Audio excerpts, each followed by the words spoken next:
غاديه هاد الكيكه بارده وفي نفس الوقت فقط بحبه بيض وكتجي بنينه بزاف. وبما اننا في الموسم ديال البرقوق فاستعملت الطبقه الاخيره بالبرقوق، يعني كمربى ديال البرقوق.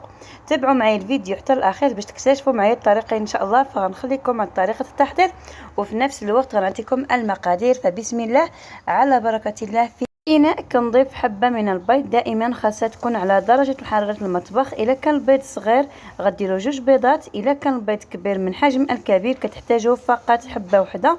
كذلك كنحتاج نص كاس ديال السكر سنيدة مع قبصة ديال الملحة، تقريبا 90 غرام ديال السكر سنيدة. اللي كتبغي الحلاوة تقدر انها دير 100 غرام. بالنسبة ليا دائما انا كنكتفي بالكيك يكون شويه مسوس، ما يكونش حلو بزاف. صافي هنايا كنزيد كيس ديال الفانيلا ومن بعد كنخلط مزيان هاد البيضه مع السكر والفاني وقبصه ديال الملحه. شوفوا الخليط كيضاعف الحجم ديال هاد الخليط وفي نفس الوقت كيبيض، لان هاد الكيك كيجي الصراحه بحال الجينواز تماما. انا ما قطعتش معكم الفيديو، خليته هكا باش يكون واضح مزيان.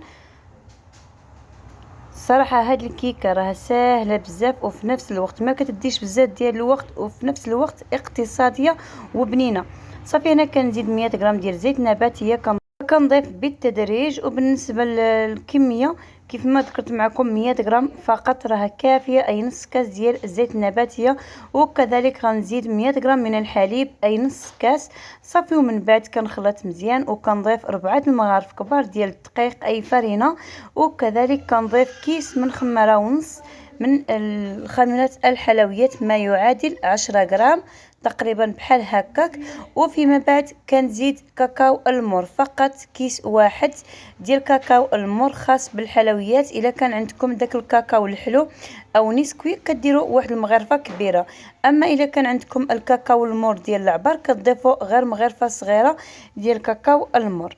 صافي ومن بعد كنخلط الخليط ديال الكيك. هنايا كنت نسيت ما درتش الكاكاو مع الفرينه، ولكن من بعد في الاخير غادي نزيد الكاكاو المور. فالخليط ديال الكيك ما تيكونش ثقيل بزاف وما تيكونش خفيف، تيكون الخليط ما بين وبين. القوام ديال الخليط ديال الكيك بحال الجينواز تماما. صافي انا كنجيب واحد المول اللي كيكون هكا دائري كنسبق ليه ورق الزبده ومن بعد كندهن الجوانب فقط بالزبده.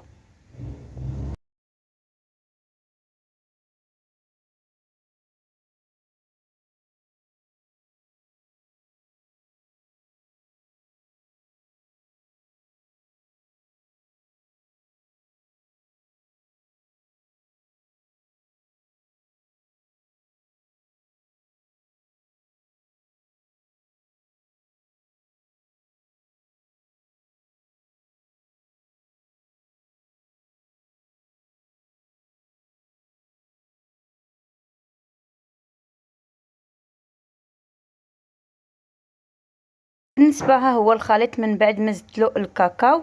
داك المقطع نسيت ما كملتش معكم في التصوير.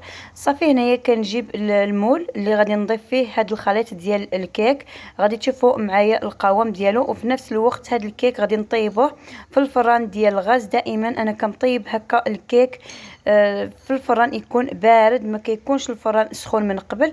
غادي نطيبوه على النار اللي تكون مهيله. بالنسبه للفران ديال الغاز ما كنفتحش عليه حتى كدوز ديك 12 دقيقه، غير كنشم الريحه ديال الكيك بدات كتخرج من الفران كنعرف بلي الكيك صافي راه وجد وراه طاب. صافي كنخليه حتى كيبرد تماما، عاد غادي نزيد عليه الطبقه ديال الكريمه. الكيك ما خداش معايا بزاف ديال الوقت، 12 دقيقه كان هو هذاك. دائما كنطيبوه على النار اللي تكون مهيله. صافي هنايا غنوجد معكم الكريمه اللي ساهله وسريعه بزاف وفي نفس الوقت كتجيب بنينه بزاف. كنحتاج نصف لتر من الحليب زائد كاس ديال الحليب اي ما يعادل، ضفت هنايا 700 غرام من الحليب مع كيس ديال الفانيلا وثلاثه د المغارف كبار ديال السكر سنيده. بالنسبه لي السكر ما درتش بزاف لان غادي تكون واحد الطبقه اللي من الفوق غتكون حلوه. وهنا كنضيف 4 المغارف كبار ديال المايزينا اي نشا الذره. هنا الصراحه غتشوفوا معايا النمل راه كلاني فين ما مشيت كنلقى النمل. صافي هنايا كيف ما ذكرت معكم غنضيف 4 المغارف كبار ديال المايزينا اي نشا الذره. وفيما بعد غنزيد الياغورت او دانون 110 غرام. خديت الياغورت بالذوق ديال الفانيلا. فإلا كان عندكم جبن بيرلي ممكن ديروا 2 ديال العلب، غادي يعطيو واحد المذاق اللي حسن. وممكن انكم ديروا غير الياغورت الطبيعي. وهنا غادي نزيد 3 قطع من الجبن المثلث، او اذا كان عندكم كيري فممكن انكم تستعملوه. انا فقط غنكتفي بهاد 3 قطع او 3 مثلثات من هاد الفرماج العادي. صدقوني هاد الكريمه كتجي متماسكه وفي نفس الوقت كتكون شاده في راسها وكتجي بنينه، ما كتجيش حلوه بزاف، كتجي ما بين الحلاوه والملوحه من زدنا هاد الفرماج. فاللي تبغي الطبقه هذه تكون حلوه غتكتفي ب5 المغارف هكا ديال السكر سنيده. انا اكتفيت فقط بجوج 3 المغارف فقط. غنحط الكاسرونه على النار اللي تكون متوسطه مع التحريك المستمر حتى كنحس بديك الكريمه بدات كتقال، ومن بعد غادي نضيف على الطبقه ديال الكيك. شوفوا معايا الكيك كي كيجي الصراحه خفيف واسفنجي، يجي الصراحه كيبان بحال الجينواز تماما. صافي هنايا كنحطوه في هاد الصينيه او شي طبسيل، كندير الاطار بطبيعه الحال. وغير بالنسبه للكيك كنخليه حتى كيبرد تماما، عاد كنزيد الطبقات ديال الكريمه. هنايا غنوجد معكم هاد المربى اللي ساهله وسريعه بزاف. كناخذ 6 الحبات ديال البرقوق من بعد ما كنغسلوه مزيان مع 150 غرام ديال السكر سنيده و50 غرام ديال الماء. صافي كنجمع كلشي في كاسرونه وكنخليه يطيب على خاطرو، ولكن على النار اللي تكون مهيله. صافي هي واجده. من بعد كنزيد قبصه خفيفه ديال حجره الليم او سنيده الحامضه باش كتطلق ليا ديك الحموضه. الصراحه هاد الكوفيتير او هاد المربى اللي غادي يذوقوا غادي ينال الاعجاب ديالو، لانه الصراحه كيجي بنين بزاف.